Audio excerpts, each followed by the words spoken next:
Captain Sarah "Lightning" Rodriguez had always known she would have to prove herself twice as hard as any man in the cockpit. What she hadn't expected was having to fight her own command structure just for the chance to do her job. The morning sun cast long shadows across Forward Operating Base Sandstorm as Sarah completed her pre-flight inspection of the AH-64 Apache helicopter. Every bolt, every wire, every sensor had to be perfect. She had learned long ago that there was no room for error when you were the only woman in an all-male attack helicopter squadron. "Rodriguez, you're grounded today," came the gruff voice of Colonel Marcus Webb as he approached her bird. The colonel's weathered face showed no emotion, but Sarah could read the mixture of frustration and resignation in his eyes. "Sir, with respect, why am I being pulled from the mission?" Sarah kept her voice steady, professional. She had learned to mask her emotions during these conversations that happened far too often. "Orders from Brigade. They want experienced pilots only for this operation." Webb avoided her gaze, focusing instead on the Apache's weapon systems. Sarah felt her jaw tighten. She had more flight hours in combat zones than half the men in the squadron. Her accuracy scores were consistently in the top 3.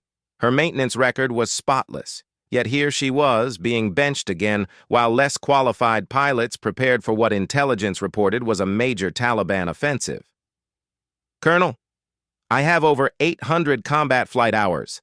My last performance review rated me as exceptional in all categories. What experience am I missing that Lieutenants Morrison and Chen apparently have?" Webb finally looked at her directly. "Sarah, you know I respect your abilities, but this comes from way above my head. The brass thinks this mission is too dangerous for—" He trailed off, realizing how his words sounded. "Too dangerous for a woman," Sarah finished flatly. "Sir, when I signed up for this, nobody told me the enemy would be less dangerous for me than for my male colleagues." The colonel's radio crackled to life. "Viper Base, this is Eagle Eye. Enemy forces are moving in larger numbers than anticipated.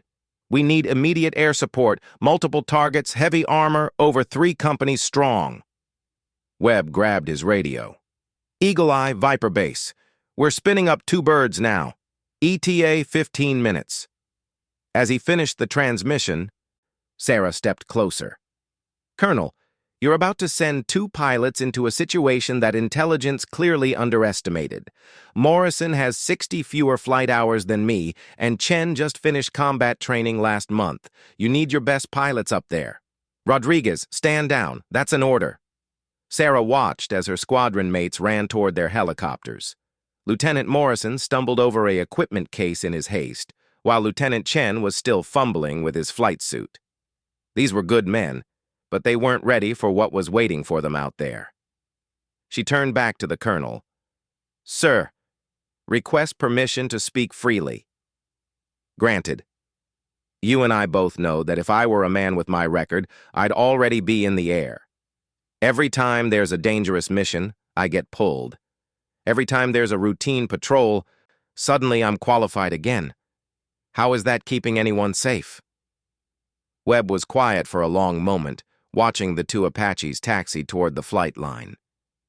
"Sarah, if something happened to you out there, the media attention alone would—" "Would what, sir?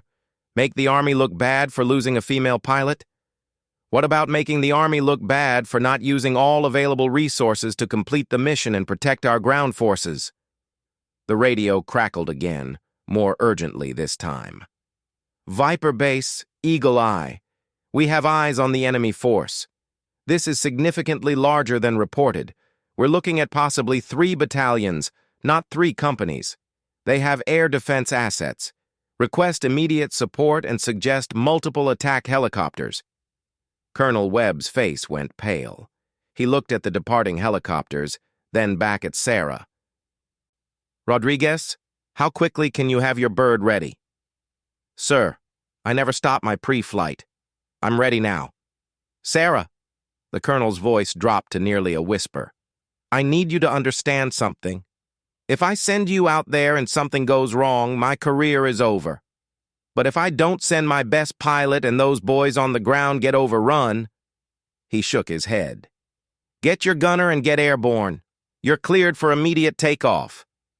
Sarah didn't wait for him to change his mind. She sprinted toward the pilot-ready room where Chief Warrant Officer Miguel Santos was suiting up. Santos had been her gunner for 8 months, and they had developed the kind of trust that kept air crews alive. "Santos, we're up. Now."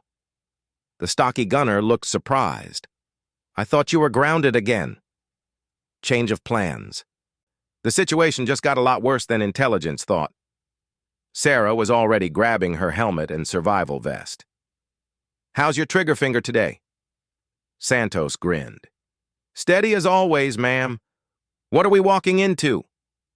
"Possible 3 enemy battalions with air defense. Morrison and Chen are already en route, but they're going to need help." Sarah checked her sidearm and grabbed extra ammunition. "This is what we trained for." As they jogged toward the Apache, Santos asked the question that was bothering him. "Ma'am, why the sudden change? Webb's been keeping you out of the heavy action for weeks." Sarah paused at the helicopter's door.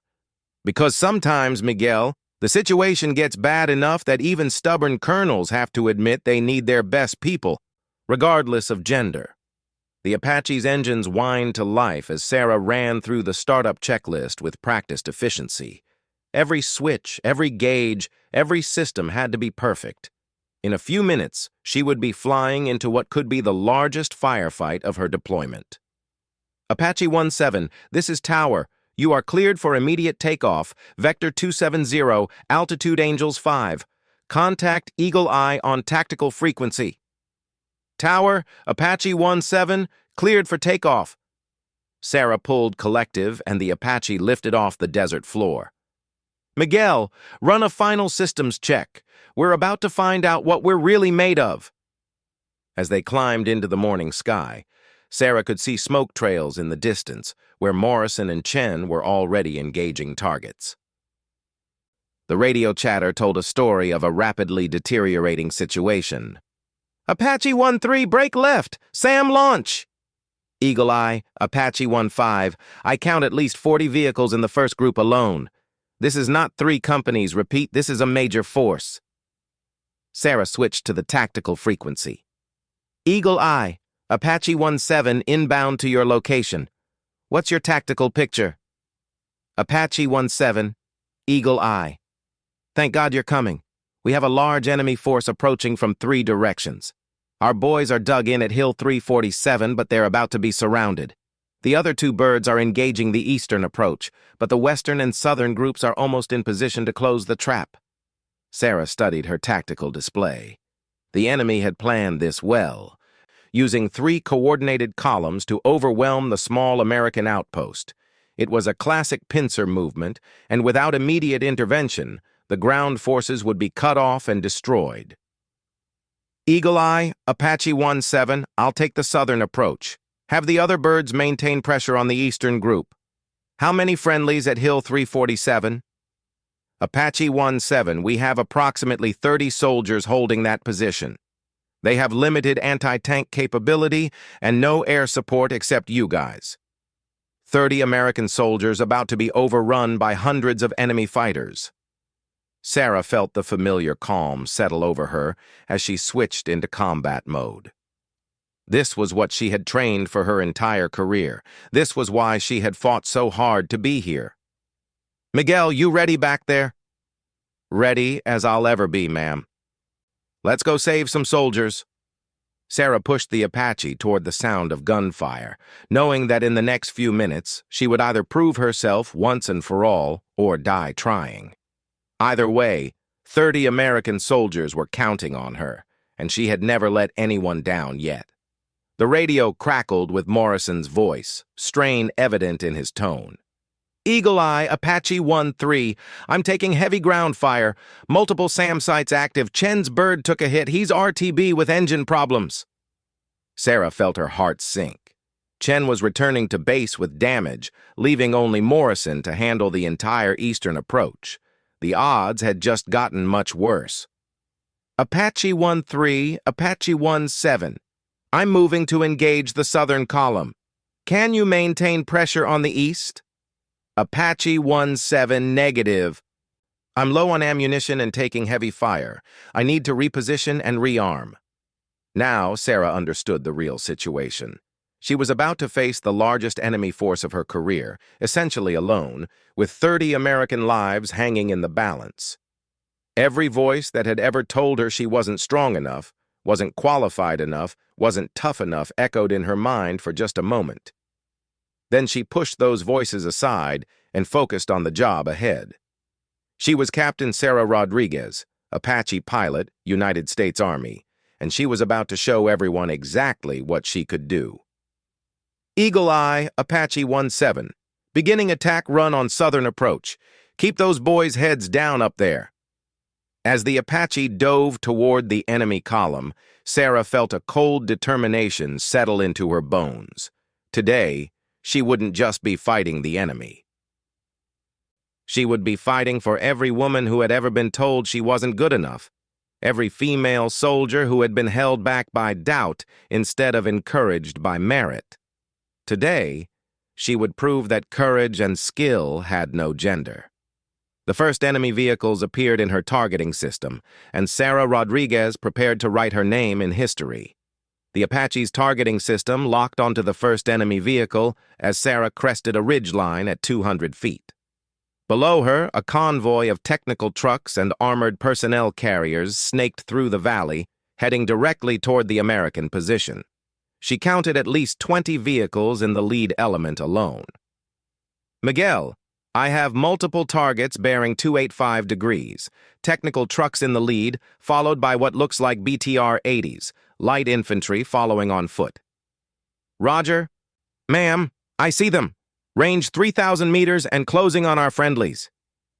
Sarah banked the Apache into an attack position, using the terrain to mask her approach. Years of training had taught her to think 3 moves ahead, to use every advantage the landscape offered. The enemy had superior numbers, but she had superior positioning and the element of surprise. Engaging lead vehicle with hellfire. The missile streaked away from the Apache's wing pylon, its trail barely visible in the morning air.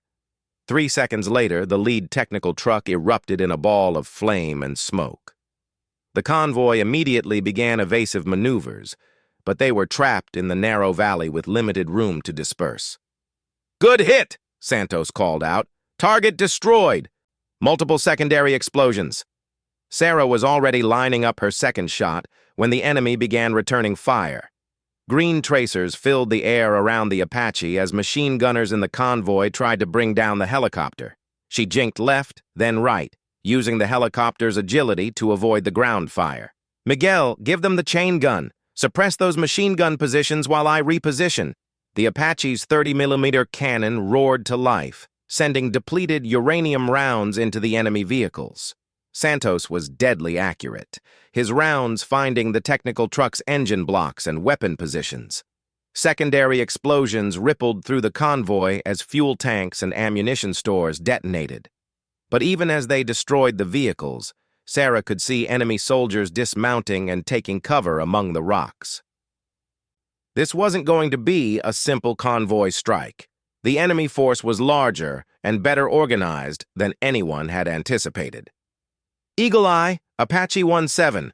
I count at least 60 dismounted infantry taking positions in the rocks.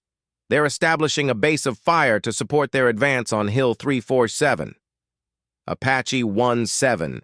Eagle Eye. Copy that. Our boys are reporting heavy mortar fire from multiple positions.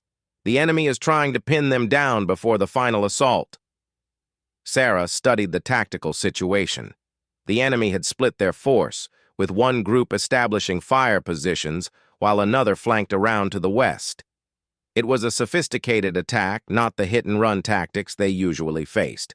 "Miguel, I'm seeing coordinated movement down there. This isn't just another insurgent group. These guys have real military training." "Yes, ma'am. The way they're moving in squads, using cover and concealment. Somebody taught them proper infantry tactics." A new voice crackled over the radio. "Apache 1-7, this is Anvil 6. We're the ground unit at Hill 347.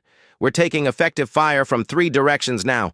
Enemy forces are approximately 400 meters out and advancing. We need immediate fire support. Sarah felt the weight of responsibility settle on her shoulders. 30 soldiers were counting on her, and she was the only air support available. Morrison was still returning to base to rearm, and Chen's damaged helicopter wouldn't be back in the fight for at least an hour.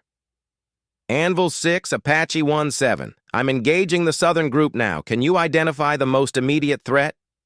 Apache 17. We have a large group moving up the western slope. They're using a dry riverbed for cover.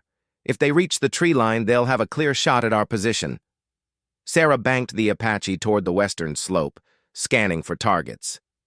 The enemy was using the terrain expertly, moving in short rushes between covered positions. She would have to get close to be effective, which meant exposing herself to ground fire. Miguel, I'm going to make a low pass along that riverbed. When I call out targets, I need you to be ready with the chain gun. Roger, ma'am. I'm tracking the movement in the trees. Sarah dropped the Apache to 150 feet and dove toward the riverbed. As she flashed over the enemy positions, she could see muzzle flashes from at least a dozen weapons. The helicopter shuddered as several rounds found their mark. But the armor held. Contact! 12 o'clock, 200 meters, squad-sized element in the rocks. Santos engaged immediately, his cannon fire tearing into the enemy position. Sarah pulled up sharply, climbing away from the ground fire, but she could see more enemy soldiers moving up the slope. Ma'am, I'm counting at least 40 fighters in that group alone. And there's another group moving parallel to them about 500 meters east. The radio crackled with increasing urgency from the ground troops. Apache 17, Anvil 6. They're massing for an assault. We can see at least 100 fighters positioning for a final push. Sarah felt a moment of doubt creep into her mind. 100 enemy fighters, maybe more, against one Apache helicopter. The odds were overwhelming. But then she remembered the 30 American soldiers who were counting on her, and the doubt vanished. Miguel, we're going to hit them hard and fast.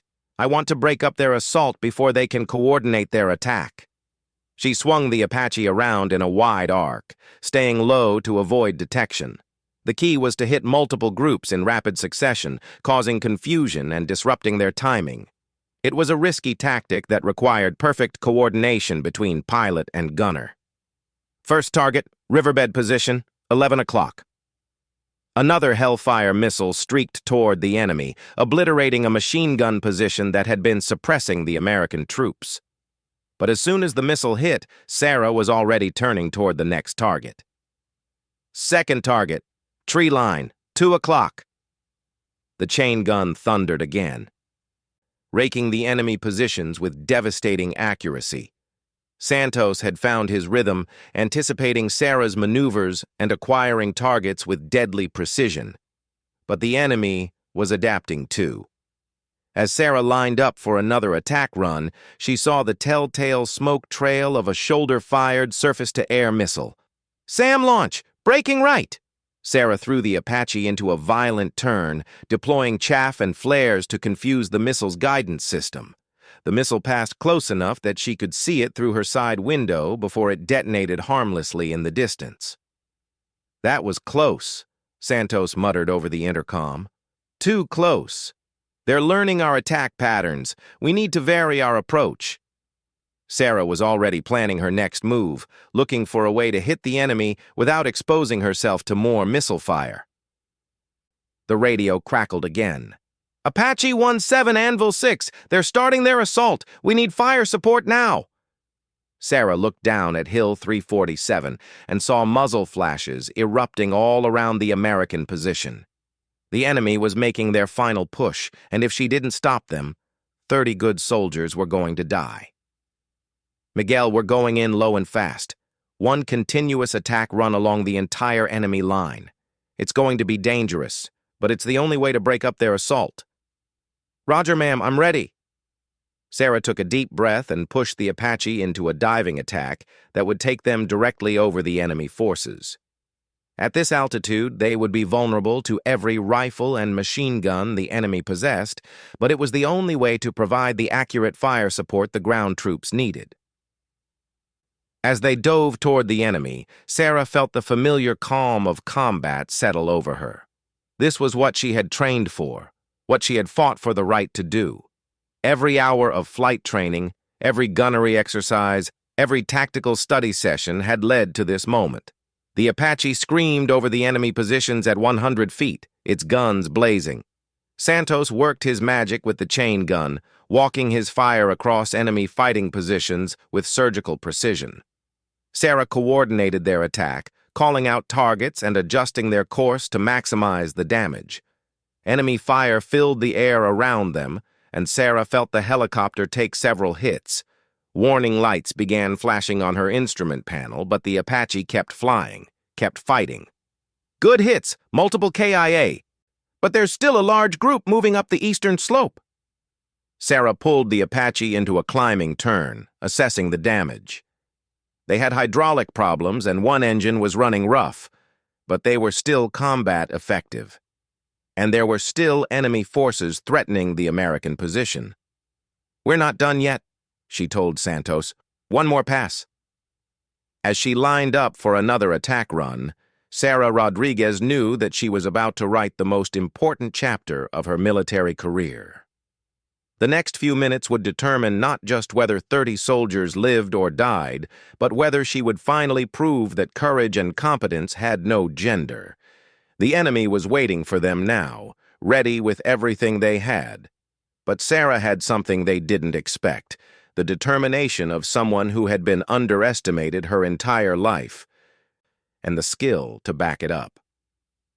She pushed the Apache toward the sound of gunfire once more, ready to show everyone exactly what a female Apache pilot could accomplish when given the chance. Sarah's second attack run proved even more devastating than the first. Flying at treetop level, she and Santos systematically destroyed enemy fighting positions along the entire eastern approach.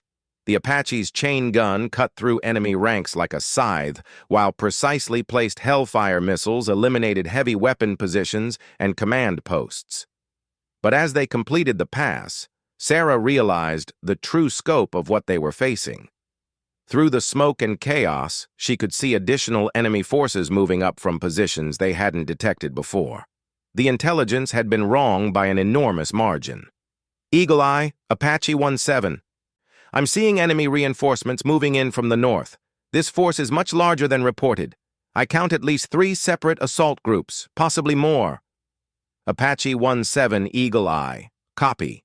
"We're trying to get additional air support, but you're the only asset available for at least 30 minutes. 30 minutes. Sarah did quick calculations in her head. The enemy assault groups were already within 300 meters of the American position. In 30 minutes, it would all be over. She looked at her fuel gauge and ammunition status. She had enough for maybe 2 more sustained engagements before she would be forced to return to base. "Miguel, what's our ammunition status?" "We've got 6 Hellfires remaining and about 800 rounds for the chain gun. Plus whatever damage we took on that last pass might affect our systems." Sarah checked her instruments. The hydraulics were definitely compromised, making the controls heavier, and the rough-running engine was getting worse. But the Apache was still flying, still fighting. "Anvil 6, Apache 17, what's your situation down there?" "Apache 17, we're holding, but barely. They've got us surrounded on 3 sides now, and we're taking casualties. We can see at least 2 more groups moving to close the 4th side. If they complete the encirclement, we're done." Sarah studied the tactical display one more time. The enemy had committed everything to this attack. If she could break their assault now, decisively, it might be their only chance. But to do it, she would have to take risks that no reasonable pilot would take. "Miguel, I'm going to try something that's either brilliant or suicidal. Maybe both." "Ma'am, given our options, I'm willing to try brilliant/suicidal." Sarah banked the Apache toward the largest concentration of enemy forces. Instead of hit-and-run tactics, she was going to establish a continuous attack orbit over the enemy positions. It would make them a stationary target for every weapon the enemy possessed, but it would also allow them to maintain sustained fire on the assault groups. I'm going to set up a defensive circle over Hill 347. We'll orbit at 200 feet and engage every enemy group as they advance.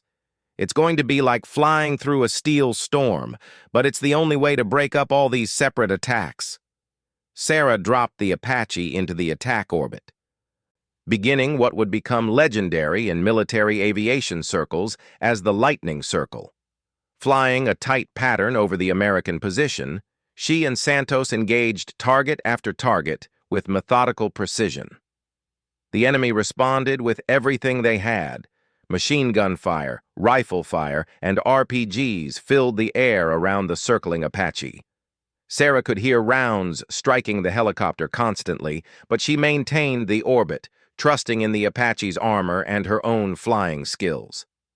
Target, 10 o'clock, assault group advancing on the north slope. Santos engaged immediately, his cannon fire decimating the enemy squad. But even as those fighters fell, Sarah was already identifying the next threat. Miguel, mortar position 2 o'clock, 400 meters. They're trying to shell our guys. Another Hellfire missile streaked away, silencing the mortar team forever. Sarah continued the orbit, her hands and feet working the controls with practiced precision, despite the degraded hydraulics. The radio crackled with amazement from the ground troops. Apache 17, Anvil 6. I don't know how you're doing this, but you're tearing them apart down here. Keep it up. But Sarah could see the cost mounting. Her warning lights were multiplying, fuel was running low, and ammunition was nearly exhausted. Worse, she could see fresh enemy forces moving in from positions even further out. The enemy commander had committed reserves she hadn't known existed. Eagle Eye, Apache 17, I'm counting additional enemy forces moving in from multiple directions. This isn't just 3 companies or even 3 battalions. There are enemy fighters spread across several square kilometers. Apache 17, Eagle Eye. We're getting reports from other observation posts. This appears to be a coordinated offensive involving multiple enemy groups. You're engaging the main assault force. As Sarah continued her defensive orbit, pieces of the larger picture began falling into place. This wasn't a random attack on an isolated outpost. The enemy had planned a major offensive designed to overrun American positions across the entire region. Hill 347 was just the opening move. Miguel, if they take Hill 347, they'll have a clear route to attack 3 other American positions. We're not just defending 30 soldiers. We're potentially saving hundreds of lives. The weight of that realization settled over both crew members as Sarah began her 4th orbit of the defensive circle. Every round they fired, every target they destroyed was preventing a much larger disaster, but the enemy wasn't giving up. As their frontal assaults faltered under the Apache's devastating fire, they began trying new tactics. Sarah saw enemy fighters with shoulder-fired missiles positioning for shots, while others attempted to flank around to positions where they could engage the helicopter with heavy machine guns.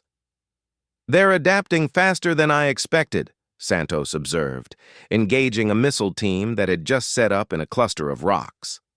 Then we adapt faster, Sarah replied, varying her orbit pattern to make targeting more difficult. How much ammunition do we have left?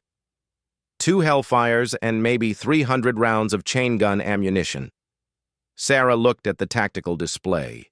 There were still significant enemy forces moving toward Hill 347, and more reinforcements visible in the distance. With her current ammunition load, she might be able to stop 1 more assault group, but there would still be others. That's when inspiration struck. Miguel, what if we don't just try to destroy every enemy fighter individually? What if we target their coordination and supply? Sarah had noticed something during their orbits. The various enemy assault groups were being coordinated by radio from several command posts positioned on high ground, and all of their heavy weapons ammunition appeared to be coming from supply vehicles parked in a wadi about 1 kilometer away. I see where you're going with this. take out the command and supply, and the whole attack falls apart. Exactly. But we'll have to leave the immediate area to hit those targets. The ground troops will be on their own for several minutes. Sarah made the hardest decision of her military career. Instead of staying to provide direct fire support, she was going to trust the American soldiers to hold their position while she struck at the enemy's ability to coordinate their attack. Anvil 6, Apache 1-7. I'm going to engage enemy command and supply targets. You'll be on your own for about 5 minutes. Can you hold? Apache 1-7, thanks to your fire support, we've got good defensive positions. We'll hold. Go get 'em. Sarah broke out of the defensive orbit and climbed toward the enemy command posts. The first target was a radio antenna clearly visible on a hilltop 800 meters away. Around it, she could see several vehicles and what appeared to be a field headquarters. Miguel, command post, 12 o'clock. This should disrupt their coordination. The Hellfire missile struck the command post dead center, destroying the radio equipment and eliminating the team coordinating the assault. Immediately, Sarah could see the effect on the enemy forces below. The coordinated advance began to falter as squad leaders lost contact with their commanders. Last Hellfire, make it count! Sarah banked toward the supply area, where trucks loaded with ammunition and weapons were parked in what the enemy thought was a safe position. The final missile streaked away, striking directly in the middle of the supply convoy. The explosion was spectacular. Secondary explosions rippled through the supply area as ammunition trucks detonated one after another. The blast was so powerful that Sarah felt the Apache shake even at 500 meters distance. Outstanding hit! That was their main ammunition supply. With the command structure disrupted and their heavy weapons ammunition destroyed, the enemy assault began to collapse. Without coordination, the various groups couldn't maintain their timing. Without resupply, they couldn't sustain their rate of fire. Sarah turned the Apache back toward Hill 347, using her remaining chain gun ammunition to break up the few remaining organized groups. Santos made every round count, his precision gunnery eliminating enemy leaders and heavy weapon positions. Apache 1-7, Anvil 6, the enemy is withdrawing. Repeat, all enemy forces are withdrawing from our position. Sarah felt a wave of exhaustion wash over her as the adrenaline began to fade. They had done it. Against overwhelming odds, they had broken the largest enemy offensive of the war. Eagle Eye, Apache 1-7, enemy forces are withdrawing from Hill 347. The position is secure.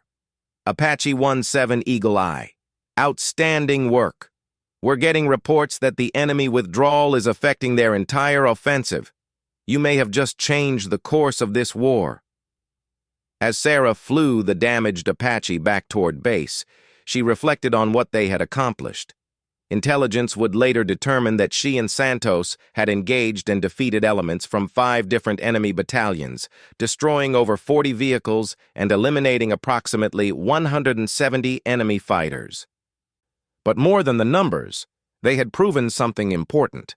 When the situation had demanded the very best pilot available, gender hadn't mattered. Skill had mattered. Courage had mattered. Determination had mattered. Colonel Webb was waiting on the flight line when Sarah landed the battered Apache. The helicopter looked like it had flown through a hurricane, with bullet holes covering the fuselage and several system warning lights still flashing. As Sarah climbed out of the cockpit, Webb approached with an expression she had never seen before. Respect. Captain Rodriguez, I owe you an apology, and I owe those 30 soldiers on Hill 347 a debt I can never repay. Sarah pulled off her helmet, her hair matted with sweat after 3 hours of intense combat flying. Sir, I was just doing my job. No, Sarah. You were doing everyone's job. Intel says you engaged the largest enemy force we've encountered in this theater. Single-handedly broke up a coordinated offensive that could have overrun half our positions in this sector. Word of Sarah's mission spread quickly through the base, then throughout the entire theater of operations. The pilot, who had been consistently held back from dangerous missions, had just completed the most successful combat mission in the squadron's history. 3 weeks later, Sarah stood at attention as General Patricia Morrison, commanding general of the Aviation Brigade, pinned the Distinguished Flying Cross on her uniform. "Captain Rodriguez, your actions on that day didn't just save 30 American lives. Intelligence indicates that your disruption of the enemy offensive prevented attacks on multiple positions that could have resulted in hundreds of casualties. You have brought great honor to yourself, your unit, and all the women serving in our armed forces." After the ceremony, Colonel Webb approached Sarah privately. "I've been thinking about our conversation before that mission," he said, "about being held back because of gender instead of being judged on merit." "Sir? I've recommended you for promotion to major and for assignment as the new squadron operations officer. No more being benched for the important missions. From now on, you'll be planning them." Sarah smiled, thinking about all the young women who might join the military someday, wondering if they would have the same opportunities as their male counterparts. "Thank you, sir. I won't let you down. Sarah, after what you did out there, I don't think anyone will ever doubt what you're capable of again." As she walked across the base that evening, Sarah realized that she had accomplished something more important than just a successful mission. She had proven that excellence had no gender, that courage knew no boundaries, and that sometimes the best person for the job was simply the best person for the job. The Apache pilot who had been told she wasn't qualified for dangerous missions had just completed the most dangerous mission of the war, and in doing so, she had opened doors for every woman who would follow in her path. Captain Sarah "Lightning" Rodriguez had taken down 170 enemies in a single mission. But more than that, she had taken down the barriers that had held her back, proving once and for all that merit should always matter more than prejudice. From that day forward, no one ever questioned whether a woman belonged in the cockpit of an Apache helicopter. Sarah had settled that debate permanently, one target at a time.